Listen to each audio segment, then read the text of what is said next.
મે મહિનામાં આકરી ગરમીથી ગુજરાતના નાગરિકો પરેશાન છે તેવામાં હવામાન વિભાગે ફરી એકવાર ગરમી યથાવત રહેવાની આગાહી કરી છે। ગરમીથી પરેશાન રાજ્યના નાગરિકોએ હજુ પણ વધારે ગરમી સહન કરવા માટે તૈયાર રહેવું પડશે, કારણ કે ગુજરાત પર સક્રિય સાયક્લોનિક સર્ક્યુલેશન સિસ્ટમના કારણે રાજ્યમાં ગરમ અને સૂકા પવન ફૂંકાઈ રહ્યા છે, જેના કારણે આગામી દિવસોમાં ગરમી યથાવત રહેશે તેવી આગાહી હવામાન વિભાગ દ્વારા વ્યક્ત કરવામાં આવી છે। મહત્વનું છે કે હવામાન વિભાગે આગાહી કરી છે કે મોટાભાગના શહેરોમાં મહત્તમ તાપમાન 40 થી 44 ડિગ્રી વચ્ચે રહેશે। આ સાથે જ રાત્રિ દરમિયાન ઉકળાટ પણ રહેશે અને ગરમ પવન ફૂંકાશે। આ જ કારણથી રાજ્યના નાગરિકો જ્યારે પણ બહાર નીકળે ત્યારે તેમને સાવચેત રહેવું જરૂરી છે, કારણ કે ગરમી અને ગરમ પવનના કારણે લૂ લાગવાના બનાવોમાં પણ વધારો થયો છે।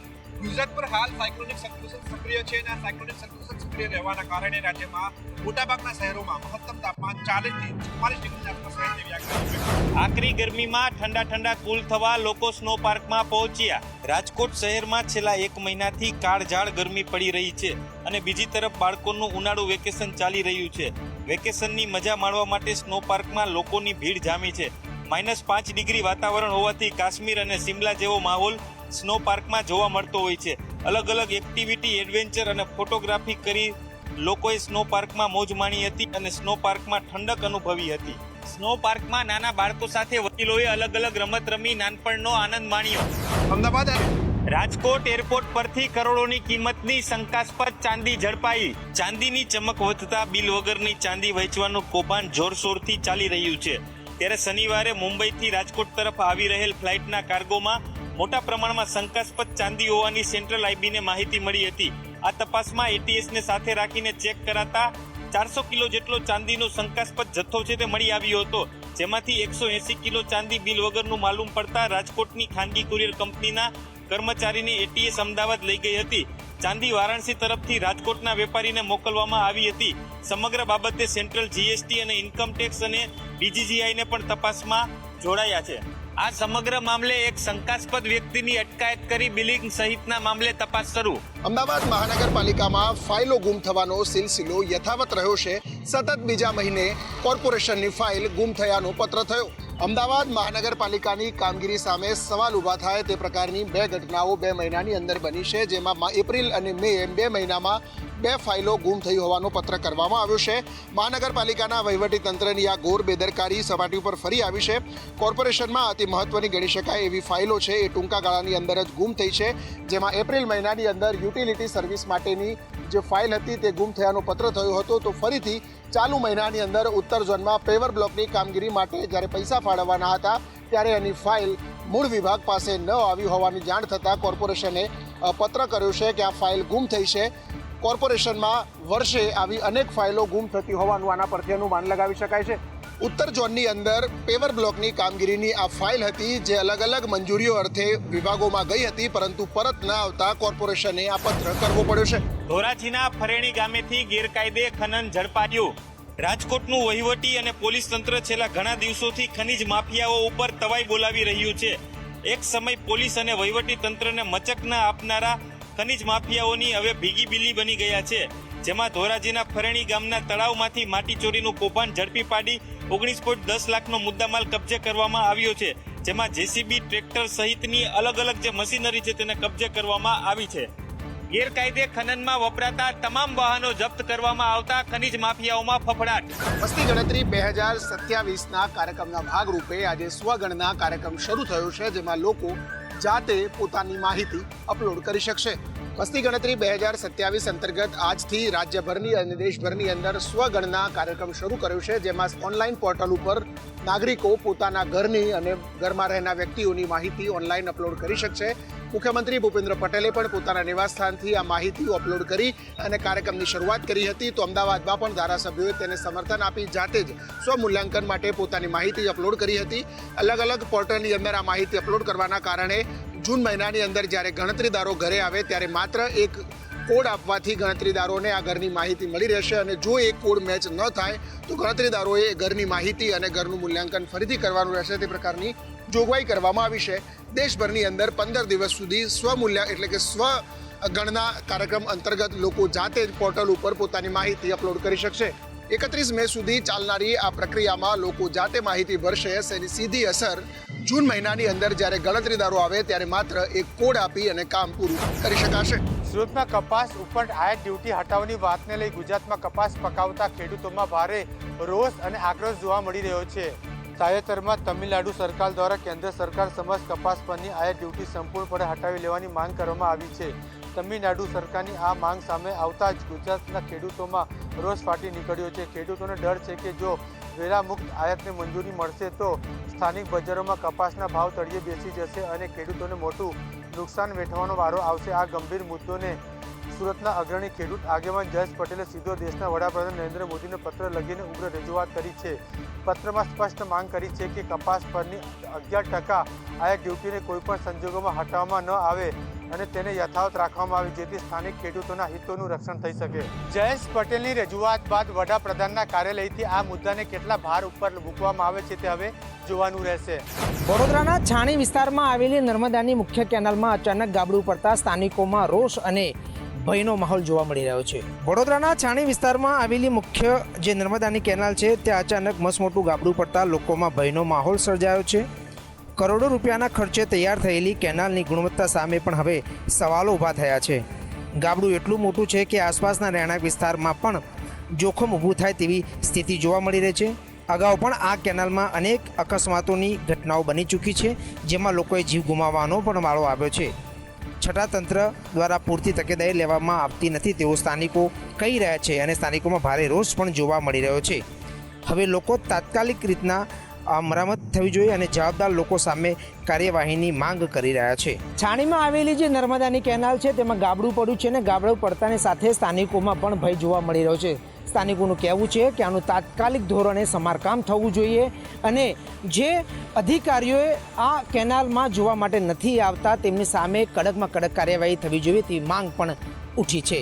મોરબી જિલ્લાના હળોદમાં સર્જાયેલી ડીઝલની ગંભીર કટોકટી હવે ખેડૂતો માટે આફત સમાન બની ગઈ છે.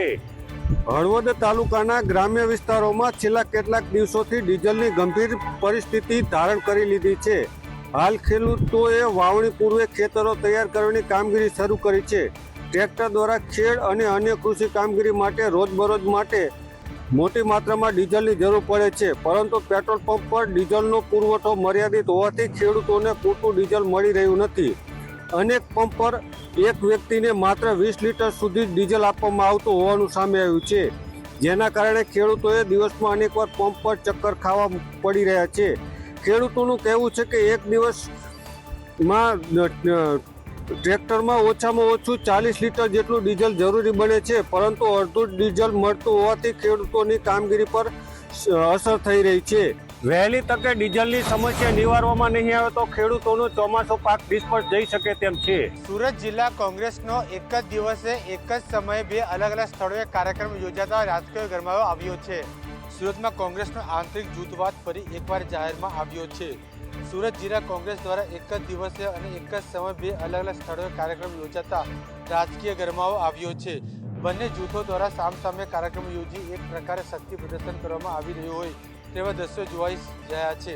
જેમાં ભટ્ટાની કાપડિયા વાડી ખાતે કોંગ્રેસના નારાજ જૂથ દ્વારા એક મોટું સંમેલન બોલાવવામાં આવ્યું છે અને કાર્યકારી પ્રમુખ ઇન્દ્રદેવસિંહ આગેવાનીમાં આ નારાજ જૂથે નવનિર્માણ અભિયાન શરૂ કરી સંગઠનને રણસિંહ ફૂંક્યું છે. તો બીજી તરફ બારોબાર જ એ સમયે કતારગામ વિસ્તારમાં આવેલ કોંગ્રેસ પ્રમુખ કુલ ઉધનાવાળાની આગેવાનીમાં સત્તાવાર સમીક્ષાનું બેઠકનું આયોજન કરવામાં આવ્યું છે.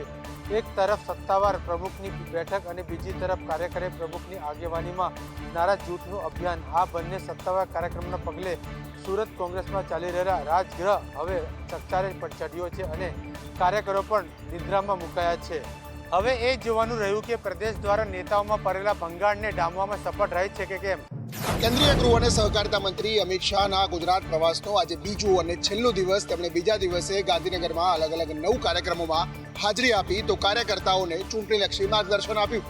કેન્દ્રીય ગૃહ અને સહકારિતા મંત્રી અને ગાંધીનગર લોકસભાના સાંસદ અમિત શાહ આજે ગુજરાત પ્રવાસના બીજા દિવસે પોતાના લોકસભા મત વિસ્તારની અંદર અલગ કામોના લોકાર્પણ અને ખાતમુહૂર્તમાં હાજર રહ્યા હતા. જ્યાં સવારે ત્રાગડમાં અમદાવાદમાં ટેક પાર્કનું તેમણે ઉદ્ઘાટન કર્યું હતું. તો અમદાવાદ બાદ ગાંધીનગરમાં NID કેમ્પસમાં IICનું નવું સેન્ટર જે તૈયાર થયું છે ત્યાં પણ તેમણે તેનું લોકાર્પણ કરી અને લોકોને ઉપયોગ થઈ શકે તે માટે ઇનોવેશન થાય અને તેનો ઉપયોગ થાય તે પ્રકારે લોકોને અપીલ કરી.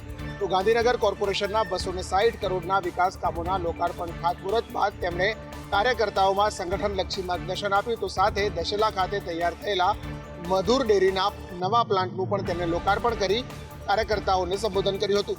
બંગાળની ચૂંટણીમાં ભવ્ય જીતના કારણે ગાંધીનગર સંગઠને શાહનું સ્વાગત કર્યું. તો શાહે બંગાળની ચૂંટણી યાદ કરાવી ગાંધીનગર કોર્પોરેશનની પણ ભવ્ય જીત માટે અત્યારથી લાગી જવા સૂચના આપી. અમદાવાદમાં ટ્રાફિક પોલીસ અત્યારે એક્શન મોડમાં આવી ચૂકી છે. નિયમોને તોડતા તમામ વાહન ચાલકો સામે ડ્રાઈવ યોજી છે.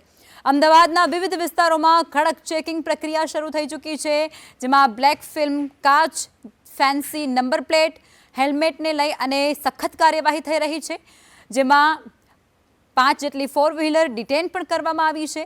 ટ્રાફિક નિયમોના ભંગ બદલ 36,000 રૂપિયાનો દંડ પણ વસૂલ્યો છે. કેન્દ્રીય ગૃહમંત્રી અમિત શાહે આજે અમદાવાદ અને ગાંધીનગરમાં ઘણા બધા વિકાસ કાર્યોના લોકાર્પણ અને ખાતમુહૂર્ત કર્યા.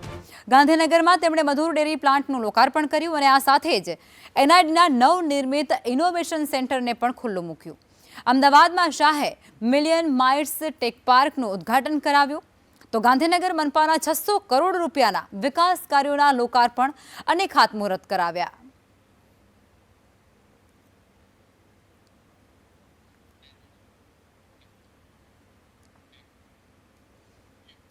ગાંધીનગરમાં મધુર ડેરી પ્લાન્ટનું લોકાર્પણ કરવામાં આવ્યું. મધુર ડેરી પ્લાન્ટનું કેન્દ્રીય સહકાર મંત્રી અમિત શાહના હસ્તે લોકાર્પણ કરાયું. 128 કરોડ રૂપિયાના ખર્ચે પ્લાન્ટ તૈયાર કરવામાં આવ્યો છે. આ પ્લાન્ટની દૈનિક 2.7 લાખ લીટરની પ્રોસેસિંગ ક્ષમતા છે. તે ઉપરાંત 5 લાખ લીટર સુધી પણ ક્ષમતાને વિસ્તૃત કરી શકાશે. મધુર ડેરીનું વાર્ષિક ટર્નઓવર રૂપિયા 628 કરોડ જેટલું છે. આ નવું પ્લાન્ટ બનતા દૂધ ઉત્પાદકોને પોષણક્ષમ ભાવ મળશે અને આ સાથે જ 75% નફો ખાતામાં જમા થશે. શ્વેત ક્રાંતિ માટે આયોજિત જાહેર કરવામાં આવ્યું છે, જેમાં દૂધ ઉત્પાદન 3 ગણું વધારવાનું પણ આયોજન છે.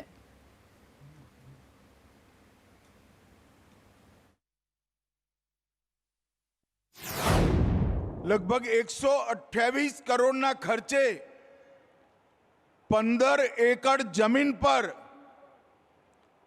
2.5 લાખ લીટર દૂધ રોજનું પ્રોસેસિંગ કરવાનું કામ આપણો આ પ્લાન્ટ કરવાનો છે અને એનો 75% નફો ખર્ચો બાદ કર્યા પછી વધેલા 75% સીધા તમારા બધાના બેંક એકાઉન્ટમાં ટ્રાન્સફર થવાના છે ભાઈ.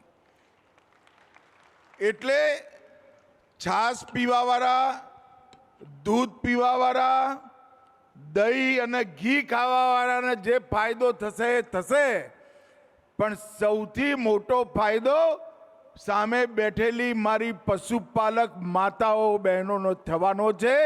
ગાંધીનગર માટે શ્વેત ક્રાંતિથી વિકાસ ક્રાંતિનો ઉત્સવ છે. આજથી 5.5 દાયકા પહેલા માત્ર 3-4 દૂધ ઉત્પાદક સહકારી મંડળીઓએ આ સંઘ શરૂ કરેલો. આજે તો ગાંધીનગર વાસીઓની પ્રત્યેક સવાર જ મધુર બ્રાન્ડના દૂધની ચાથી પડે છે. આ મધુર ડેરી અને ગાંધીનગર જિલ્લા દૂધ ઉત્પાદક સંઘની બીજી પણ એક વિશેષતા છે. આપણે દૂધ ઉત્પાદક સહકારી સંઘ કે યુનિયન તો જોયા છે, પરંતુ ગાંધીનગરમાં દૂધ વાપરનારાઓની એટલે કે ગ્રાહકોની સહકારી મંડળી 50 વર્ષથી કાર્યરત છે.